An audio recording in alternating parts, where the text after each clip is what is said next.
हिमाचल के मुख्यमंत्री सुखविंदर सिंह सुक्खू शनिवार शाम को मतलब आज दिल्ली आ गए हैं और गुवाहाटी भी वहां से आज पहुंच गए। रविवार सुबह को मुख्यमंत्री गुवाहाटी से इम्फाल जाएंगे और कांग्रेस के पूर्व राष्ट्रीय अध्यक्ष राहुल गांधी की यात्रा में शामिल होंगे, फिर लौट भी आएंगे, कल ही लौट आएंगे वो। तो एक अच्छी बात है कि आप गए, हाजिरी दी और ज़्यादा वक्त वहाँ नहीं दिया और आप आ गए, अपना काम कर रहे हैं, लेकिन ताकत वहाँ देने चले गए। तो ये रणनीति भी एक तरह से कहीं ना कहीं काम करेगी, चीज़ें और भी वहाँ पर शामिल हो रही हैं, तो ठीक लग रहा है देखने में। क्या कहेंगे आप इस रणनीति पर? नहीं, स्वाभाविक सी बात है। दोनों चीजें, आपका जो सवाल है कि यात्रा रुक ना जाए, मुझे नहीं लगता है कि ये यात्रा अब रुकने वाली है। और राहुल गांधी जैसा व्यक्ति यदि कर रहा है तब तो आप ये समझ लीजिए चुनाव की घोषणा हो जाए या कुछ हो जाए। उस शख्स ने साबित किया है पिछली यात्रा से, हम इस आधार पे नहीं कह रहे, पिछली यात्रा में उस शख्स ने साबित कर दिया कि वो डरने वालों में से नहीं है, रुकने वालों में से नहीं है। तो सबसे बड़ी चीज ये है। और पिछली वाली यात्रा से निश्चित रूप से जब आप जमीन पर उतरते हैं, लोगों से मिलते हैं, तो तमाम चीजों का आपका जो है सुधार होता है, मार्जन होता है। तो राहुल गांधी को भी उनसे तमाम सारे सबक मिले हैं जिनको इस यात्रा में सुधारने की कोशिश की गई है। वक्त को कैसे मैनेज किया जाए, यदि चुनाव की स्थिति आती है तो कम से कम 2 महीने का तो स्थिति होगी ही होगी। तो उन सब चीजों को भी कैसे मैनेज किया जाए, उन सब चीजों को ध्यान में रखते हुए ही यह यात्रा प्लान की गई है।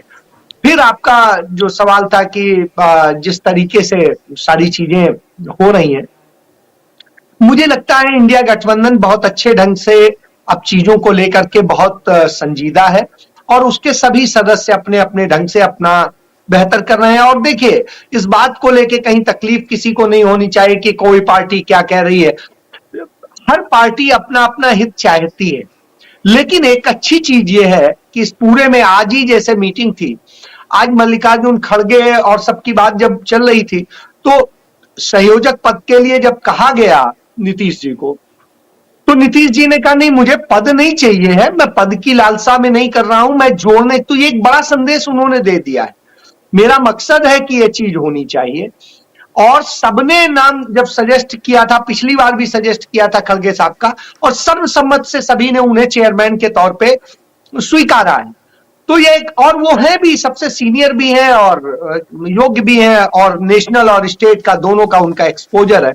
तो ऐसी स्थिति में फिर सबसे अच्छी चीज है इस मीटिंग में राहुल गांधी की न्याय यात्रा में जो 3 बिंदु है, वही विजन है इस चुनाव का, जो इंडिया गठबंधन का, कि हम कैसे किसान को, कैसे मजदूर को, कैसे कामगार को, कैसे युवाओं को, कैसे महिलाओं को, कैसे और दूसरे वर्ग को, अल्पसंख्यकों को, दलितों को, पिछड़ों को, इन सब को किस तरीके से जोड़ेंगे और उनकी जरूरतें पूरी करेंगे।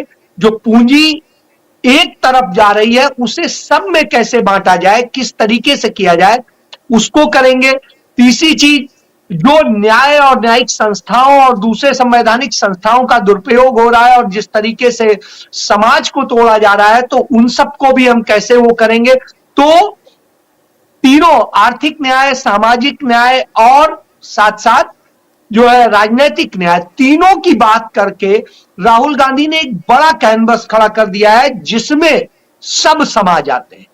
तो ऐसी स्थिति में जो है धर्म का कार्ड खेल करके, झूठ बोल के, नफरत फैला करके जो कोशिश की जा रही है, मुझे लगता है इसका अच्छा जवाब इसमें मिलेगा।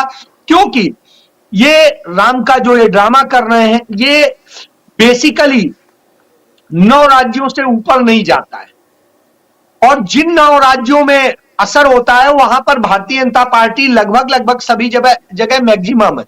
यदि उसका 2% वोट बढ़ भी जाए, 4% बढ़ भी जाए, तो वो 25 से 26 सीट तो हो नहीं जाएगी जैसे राजस्थान में। जैसे इसी तरीके से मुझे लगता है अब भारतीय जनता पार्टी अपनी जमीन खोएगी ना कि पाएगी। अजय जी, जो मणिपुर मॉडल है यात्रा को रोकने और यात्रा को सीमित करने का, क्या लगता है कि बाकी राज्यों में भी इसी तरह का खेल करेंगे ये लोग कि भाई इतने सारे भीड़ को, सुरक्षा व्यवस्था को हमें देखना है, इसलिए कम कीजिए, लिस्ट दीजिए? क्या ये सब ड्रामा तमाशा होगा क्या आगे भी? डॉक्टर सुनीलम ने एक बात कही, बड़ी अच्छी बात कही। मैं भी परसों जब जंतर मंतर पे था नरसों, तो आप ये समझिए 11 तारीख को, तो मैं देख रहा था कि किस तरीके से वहां पर अब जाने में तमाम तरह की चीजें होती हैं, रिस्ट्रिक्शंस होने लगे। तो ये स्थितियां, ये इस सरकार का जो नेचर है, मूल चरित्र है, वो यही है कि आपको कैसे दबा के रखा जाए, डरा के रखा जाए, आपके मन में भय पैदा किया जाए कि पुलिस आपका नंबर भी ले रही है, आपका एड्रेस भी ले रही है, आपका सब कुछ ले रही, जिससे आपके मन में एक भय हो और उस कारण आप जिस जज्बे के साथ जुड़ना चाहते हो न जुड़ पाए। लेकिन बावजूद इसके लोग जुड़ रहे हैं, कर रहे हैं, तो साहब आप कितनों को रोकोगे? हम बाहर से आने वाले तो आपको लिस्ट दे देंगे कि हम 1000 लोग, लेकिन वहां की जो पब्लिक आ जाएगी उसका क्या करोगे? तो इस तरह की बहुत सारी चीजें हैं। तो मुझे नहीं लगता कि इन सब के इसी तरह असम के मुख्यमंत्री ने कहा ही है कि हम गुवाहाटी में परमिशन नहीं देंगे क्योंकि हमारे यहाँ नर्सिंग होम है, एम्बुलेंस चलती है। किस शहर में नर्सिंग होम्स नहीं है, किस शहर में एम्बुलेंस नहीं चलती है? तो साहब इस तरह की, ये भारतीय जनता पार्टी की मानसिकता का प्रदर्शन है। वो डरे हुए लोग हैं और जब लोग डरते हैं तब इसी तरह के रिस्ट्रिक्शंस लगाने की बात करते हैं और इस तरह के हालात पैदा करते हैं। ये उसी का परिचायक है। ये बताता है कि भारतीय जनता पार्टी, नरेंद्र मोदी की भारतीय जनता पार्टी बेहद कायर और डरपोक है। वह जब भी कभी ये चीज होती है, मुद्दों से डरती है, सवालों से डरती है और चीजों से डरती है। शायद यही वजह है कि वो और उनकी सरकार किसी बात पर कोई जवाब नहीं देना चाहते हैं। जब सवाल पूछो तो बिल्कुल मुकर के दूसरी तरह की बात करते हैं और उनके साथ जुड़े लोगों की भी यही हालत है। बाबा रामदेव का आपने जो देख ही लिया किस तरीके से ओबीसी के लिए क्या कह रहे थे, और फिर जब सवाल किया गया तो ओबीसी पे बताने लग रहे हैं। तो ये इनका कैरेक्टर है। इसलिए आप समझ लीजिए ये करेंगे। लेकिन मैंने एक चीज कहा, गांधी ने बड़ा स्पष्ट सिखाया कि सविनय अवज्ञा आंदोलन। तो साहब आप, यदि हम आपसे हाथ जोड़ के मिल रहे हैं, प्यार से मिल रहे हैं, हम लाठी खाने को तैयार हैं, ठीक है, हम करेंगे अपना। तो उस तरह की चीजें होंगी। आपको जो करना है कर लीजिए, और जब यह हम कहेंगे कि आपको जो करना है कर लीजिए तो जवाब अपने आप मिल जाता। तो मेरा अपना मानना है कि यह यात्रा पूरे जोश खरोश के साथ शुरू होगी। मुद्दों को लेके यात्रा है, यह किसी भटकाव की यात्रा नहीं है कि मंदिर और ये और वो और कहानी इधर उधर बताई जाए, अपने मुद्दे को न बताया जाए। साहब राम को भी पीएम आवास योजना में शामिल कर दिया जाता है, तो आप इससे ज्यादा आप समझ सकते हैं क्या होगा। और ये पीएम आवास योजना वास्तव में इंदिरा आवास योजना है, नाम बदला हुआ है बस।